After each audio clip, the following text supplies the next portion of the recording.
Today we are going to be talking about symmetry of functions and relations and determining whether a function is even or odd and how to do that, how to justify our answers, things like that.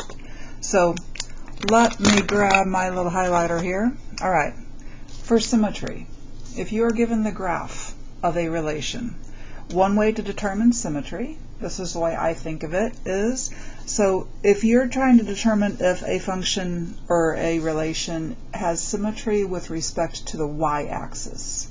If it's with respect to the y-axis, envision folding your graph on the y-axis so that the fold is on the y-axis, and see if the two sides of the graph line up with each other. Okay? For x-axis, you do the same thing. Fold it this time on the x-axis and see if the two pieces of the graph line up with each other. Okay? Now with origin symmetry, you can't fold it on the origin, right?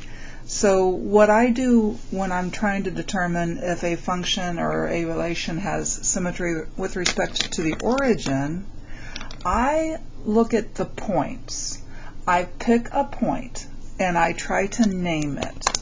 So let's say that the point, let's just say that the point 2, 4 is on the graph. Okay? If it has origin symmetry, then the point -2, -4 will also be on the graph. So if 2, 4 is there, then -2, -4 will also be there. Okay? Every point is reflected through the origin to the other side. Okay? So we keep that in mind as we're going through some examples. All right, for these four relations, we're going to say whether they have symmetry with respect to the y-axis, x-axis, or, well, this was misworded here. Okay, with respect to the x-axis, let me go back. I'll be putting that back in for your copy. Y-axis or origin. Okay, for this one. So if I fold this along the x-axis, I can see that those two sides are going to match up with each other. So this has x-axis symmetry. Okay? For this graph, I can imagine folding it along the y-axis, and those two sides would match up with each other. So this has y-axis symmetry. If we took this and we folded it along the x-axis, nothing would match up, or very few things would match up. Okay? Just like this one, if we folded it along the y-axis, it would not match up. Okay, this one. If I fold it along the x-axis, the two sides do not match. If I fold it along the y-axis, the two sides do not match. So let's examine this one for origin symmetry. This point right here is reflected through the origin, equidistant on the other side. Okay, so this length is the same as this length, and they lie on the same line there. Similarly, let me get a different color here. Similarly, this point is reflected through the origin, equidistant on the other side. So far it's looking like origin symmetry. Let me do this point. Let me get this point right here. Equidistant on the other side would be that reflection, right? This graph has origin symmetry. It's the harder one to see. This graph, if I fold it along the x-axis, those two sides won't meet. If I fold it along the y-axis, it definitely won't meet because there's nothing even over on the other side of the y-axis. if I try to test for origin symmetry, this point right here is not reflected through on the other side. It doesn't go over there. So this has none of these.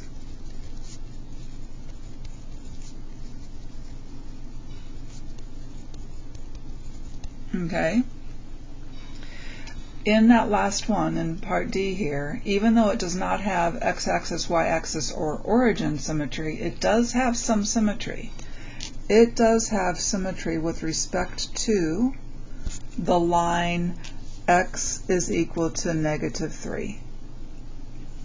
Okay?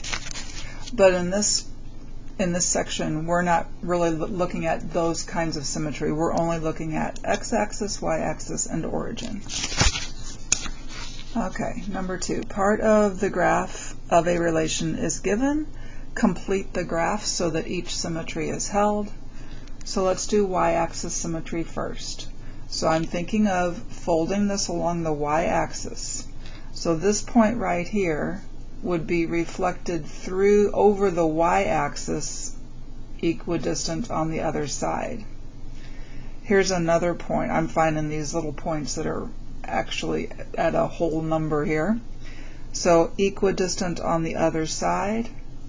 This point will just stay there because it's already on the y-axis. This point, equidistant on the other side. Find another whole point right here, this one, equidistant on the other side. And that's really about it for whole numbers. I might go ahead and do this one just to get a nice graph as accurate as I can make it here. So y-axis symmetry. What if it were to have x-axis symmetry? Well, in that case, this point would be reflected not over the y-axis, but over the x-axis, equidistant on the other side. This point right here, reflected over the x-axis, equidistant. This point, the point 0, 5 would be 0, -5. The point -8, 5 would be -8, -5. Oops. Wait. Is that right? Yeah. And then this point here would be somewhere down here, so this would look something like, whoops, something like this. Not as pretty as my first one, but oh well. Origin symmetry. Okay, let's take this point. Through the origin, equidistant on the other side. So that's the point -4, +1. So the point +4, -1 will be on the graph. This point here, equidistant on the other side.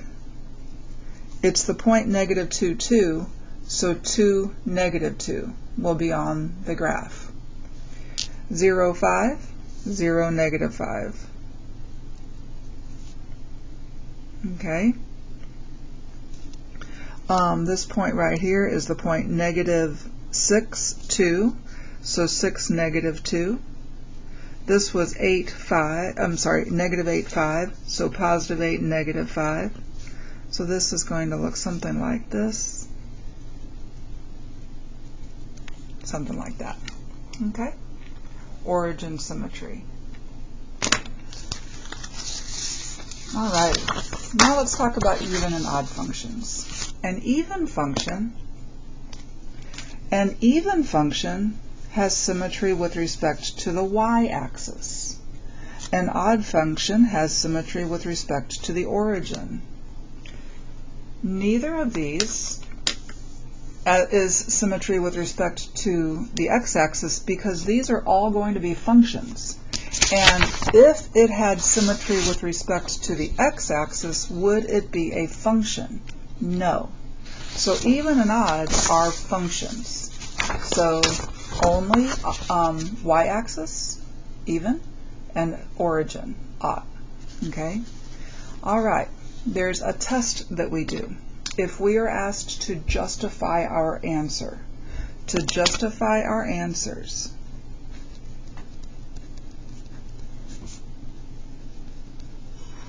we must use this test. You replace, in both cases, you replace x with negative x, and you see if you get the same function back that you started with or the negative of the function that you started with. Okay? So let's use that test on these two. Okay? So let's see. If I want to determine if this is even, odd, or neither, I'm going to replace x with negative x. So I'm going to go in and replace every x with negative x. Okay? This means, in fact, I will write this down. This means negative 1 to the fifth times x to the fifth. Over here, this means negative 1 cubed times x cubed. What is negative 1 to the fifth? Negative 1, right? So that's negative x to the fifth. This is a negative 1 times this negative out here is a positive 4x cubed. Okay? That is not what we started with. If we factor a negative 1 out, though, factor a negative 1 out, and what do we find? We have the negative of what we started with. This is the negative of f of x. So we found that f of negative x is equal to negative f of x. Therefore, f is odd. Okay? Let's do the same thing with h over here. We are going to find h of negative x. So I am replacing x with negative x. So this is the same thing as negative 1 to the 2/3 times x to the 2/3. What is negative 1 to the 2/3? Well, it's the cube root of negative 1, which is negative 1, then squared. So it's negative 1 squared, which is positive 1. So that is 4x to the 2/3, which is identical to what we started with. So this is equal to h of x. So we showed that h of negative x is equal to h of x. Therefore, those three little dots mean therefore, h is even.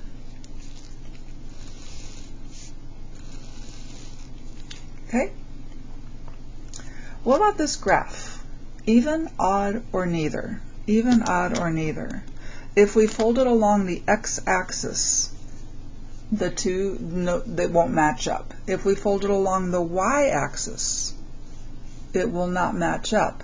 So is it odd? This point, let me get a different color here. This point is reflected through the origin to the other side. This point, let's go grab this point. That point is indeed reflected through the origin to the other side. Let's get another point. This point down here is reflected through the origin to the other side. This function is odd. Okay? Alrighty. Number 4. We are given that f of x is x squared. In part A, we are asked to determine if f is even, odd, or neither. And we have to justify our answer. Since we have to justify our answer, we must use this. So I have to find f of negative x. So I'm going to replace x with negative x. That's the same thing as negative 1 squared times x squared, which is 1x squared, which is f, right? So, I'm about to lose power here. Let me plug in. Sorry about that. Okay. Which is f of x. So we showed that f of negative x was equal to f of x. So f is even. Part B. Let g be f plus 4. Is g now even, odd, or neither? And once again, we have to justify our answer. Well, g of x is f of x plus 4. F of x was x squared, so that means g of x is x squared plus 4. Since we have to justify our answer, I'm going to find g of negative x. G of negative x is negative x squared plus 4, which is x squared plus 4, which is g of x. G of negative x is equal to g of x. So g is even. Part C. Now we have function h, which is f of x plus 2. Is h now even, odd, or neither? And once again, we need to justify our answer. So first I'm going to write h of x, and then I'm going to find h of negative x. So h of x is f of x plus 2, which means h of x is, I go to f, I replace x with x plus 2. Replace x with x plus 2. So it's x plus 2 squared, which I'm going to go ahead and multiply out and make that x squared plus 4x plus 4. Now I'm going to find h of negative x. So I'm replacing now every x with negative x. So negative x squared is just x squared. This is negative 4x plus 4. Is that equal to h of x? No, it is not. If we take out a negative, will it then be the negative of h of x? No, it is not. So h of negative x is not, h of negative x is not equal to h of x. And h of negative x is not equal to negative h of x. So h is neither even nor odd.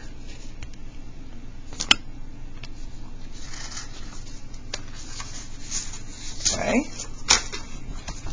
Number 4.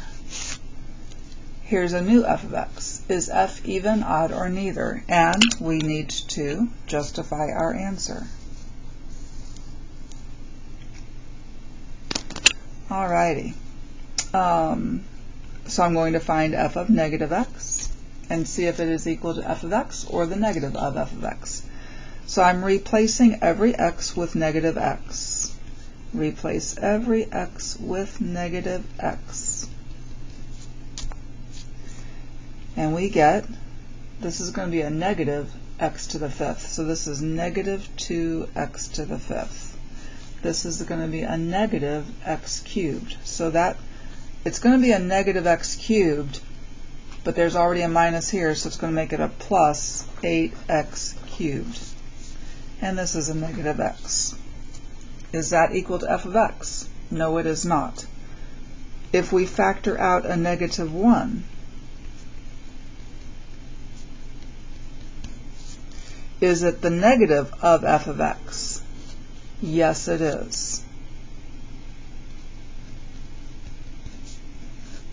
So we showed that f of negative x is equal to negative f of x. So f is odd. What about f of x plus 4? So g of x is f of x plus 4. And once again, we have to justify. Otherwise, I would probably do this a different way. But we do have to justify. So g of x is f of x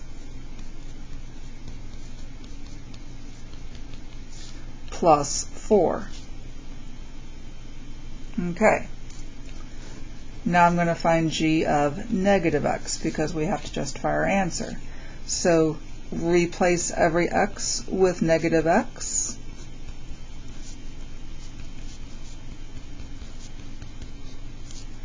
Yeah? So this is going to be negative 2x to the 5th plus 8x cubed minus x plus 4. Okay. Is that equal to g of x? No, it is not. If we factor out a negative 1,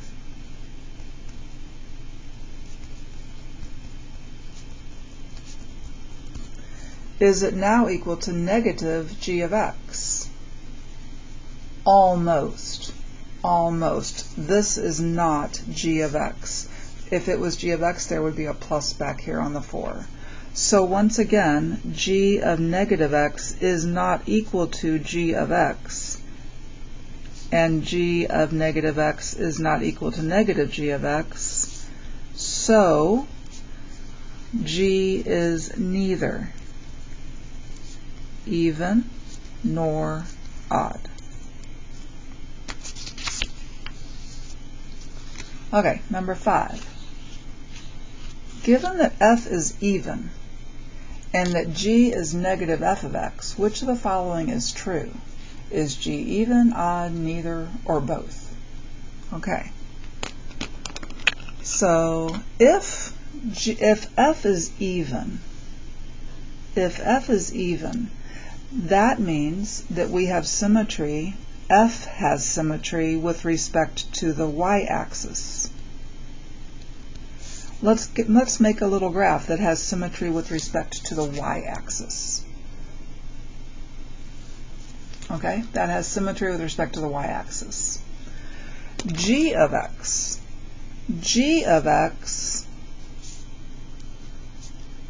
is negative f of x, right? What does that do to f? What does putting a negative out in front do to it? It flips this over the x-axis. So flip of f over the x-axis, right? If I take this graph and flip it over the x-axis, what's it going to look like? Like a W, right? Does it still have symmetry with respect to the y-axis? Yes, it does. It's still even. It's still even. Okay? Now, I did it this way because we didn't have to justify our answer. It was a multiple choice question. We didn't have to justify our answer. We could have also done this using the same method that we did up here. Okay? What about this one? In this one, f is odd. F is odd, so symmetry with respect to the origin. Let's make a little graph of something symmetric with respect to the origin. I like to pull up my x cubed for this one. X cubed. X cubed is a nice origin symmetry graph. Okay. Now we have that g is f of negative x. What does it do when we make the x negative in there? What kind of translation does that make? It flips f not over the x-axis but over the y-axis. So take this graph and flip it over the y-axis. If you flip it over the y-axis, it does that. And it's still odd. It is still odd. Okay? Alright, let's do another one like this. F is still odd, so I'm going to keep my little x cubed graph here. Like it. for odd, kind of basic odd. All right, G now is f of x plus 2. So we're going to shift this 2 units left, correct? So shift that 2 units to the left. What kind of symmetry now? None of these. It's not even nor odd. So C for that one. So that's how I would do these little examples.